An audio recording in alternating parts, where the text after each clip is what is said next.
வாழ்க்கையில் நீ கேட்ட மாற்றம் உனக்கு கிடைக்கப் போகிறது. ஏனென்றால் உனக்கான நேரம் தொடங்கிவிட்டது.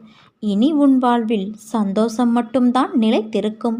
நீ நலமாகவும் வளமாகவும் வாழ்ந்து வாழ்வில் படிப்படியாக முன்னேறப் போகிறாய் என் தங்கமே.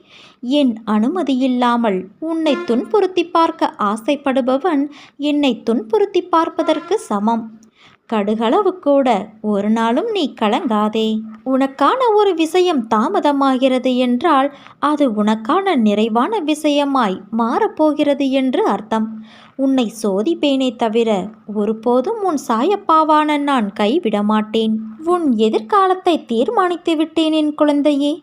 உன் சாய் நான் இருக்க கவலை எதற்கு உனக்கு? ஏன் இந்த ஆவேசம் உன்னிடம்? நீ சந்திக்கும் பிரச்சனைகளை நான் வேடிக்கை பார்த்து கொண்டு இருக்கிறேன் என நினைக்கிறாயா?